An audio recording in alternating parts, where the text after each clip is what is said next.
Hello friends, welcome to தெரிஞ்சுக்கலாம் வாங்க. இன்றைக்கி சுண்டைக்கல்லையும் சொரக்காவும் போட்டு எப்படி காரக்குழம்பு வைக்கிறதுன்னு பார்க்கலாம். இதுக்கு தேவையானது பெரிய வெங்காயம் 2, கருவேப்பிலை கொஞ்சம், 2 தக்காளி பழம், மீடியம் சைஸில் சொரக்காய். இது எல்லாத்தையும் பொடி பொடியாக அரிஞ்சு தனித்தனியாக எடுத்து வச்சுருக்கிறேன். சுண்டைக்கல்லையை முந்தின நாளே ஊற வச்சு வேக வச்சு எடுத்துக்கலாம். புளி எலுமிச்சம்பழம் அளவுக்கு ஊற வச்சுக்கலாம். அடுப்பு ஆன் பண்ணி பாத்திரத்தை வச்சு எண்ணெய் ஊற்றிக்கலாங்க. எண்ணெய் நல்லா காயட்டும். காய்ச்சதுக்கப்புறம் கடுகு போட்டுக்கலாங்க.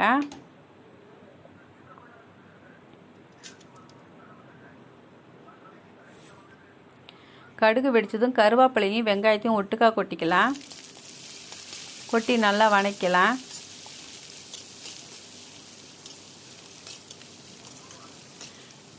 எப்பயுமே சுண்டைக்கல்ல கூட உருளைக்கிழங்கு போட்டு தான் நம்ம குருமா வைப்போம். இது சொரக்காய் போட்டு வைக்கிறது கொஞ்சம் வித்தியாசமாக சூப்பராக இருக்கும். வெங்காயம் நல்லா வதங்கட்டும்.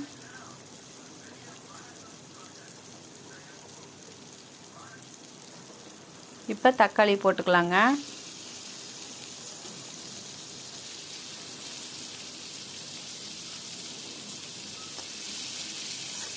நல்லா வதக்கி விட்டுறணும்.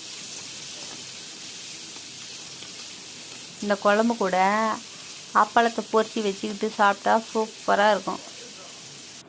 நல்லா தக்காளி வதங்கட்டும். வதங்கினதுக்கப்புறம் நல்லா நம்ம பொடியாக அரிஞ்சு வச்சுருக்குறோம் இல்லையா சொரக்காய், அதை எடுத்து போட்டுக்கலாம்.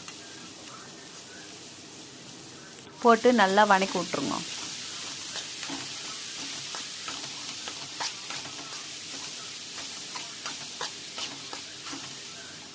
நல்லா வதக்கி விட்டோம்னா கலர் நல்லா மாறுங்க. அந்த அளவுக்கு வதக்கணும் சொரக்காவை.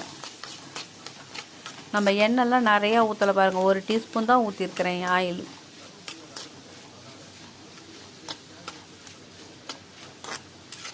நல்லா வதக்கி விட்டுட்டு அது கூட சொரக்காய் கூட சுண்டைக்கல்லையை போட்டுக்கலாம், வேக வச்சது.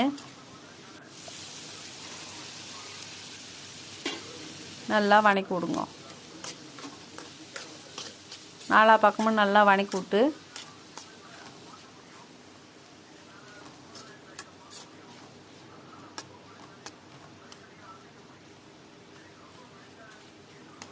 இப்போ இதுக்கு தேவையான அளவுக்கு உப்பு போட்டுக்கலாங்க. குழம்புக்கு எவ்வளோ தேவையோ அவ்வளோ போட்டுக்கலாம்.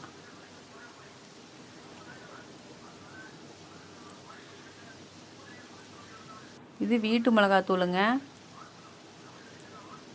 3 டீஸ்பூன் நான் போடுறேன். இந்த மிளகாத்தூள் எப்படி அரைக்கிறது அப்படின்றது நான் ஒரு நாளைக்கு உங்களுக்கு வீடியோவை போட்டு காட்டுறேங்க. இதில் வேக வச்சு சுண்டைக்கல் தண்ணியை ஊற்றிடுறேன். நல்லா கிளறி விடுங்க. விட்டு குழம்புக்கு தேவையான தண்ணியும் இல்லை ஊற்றிக்கலாம். ஊற்றி 2 கலக்கி விட்டு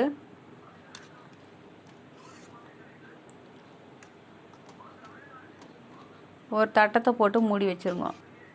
ஒரு 10 நிமிஷம் கழித்து திறந்து பார்த்து கிளறி விடுங்க. பாருங்கள், நல்லா வெந்துருச்சு. நம்ம கரைச்சி வச்சுருக்கிற புளியை இப்போ இதில் ஊற்றிடலாம். ஊற்றி ஒரு 2 நிமிஷம் கொதிக்கணும். கொதிச்சதுக்கப்புறம் அதுலேயே கொஞ்சமாக தேங்காயும் கொஞ்சமாக பொட்டுக்கல்லையும் சேர்த்து அரைச்சி வச்சுருக்கிறேன், அதையும் ஊற்றிக்கலாம். ஊற்றி ஒரு 10 நிமிஷம் மூடி வேக வச்சுருக்கிறேன். பாருங்கள், குழம்பு எவ்வளோ திக்காக வெந்துருச்சு. குழம்பு ரெடி ஆகிடுச்சு பாருங்கள்.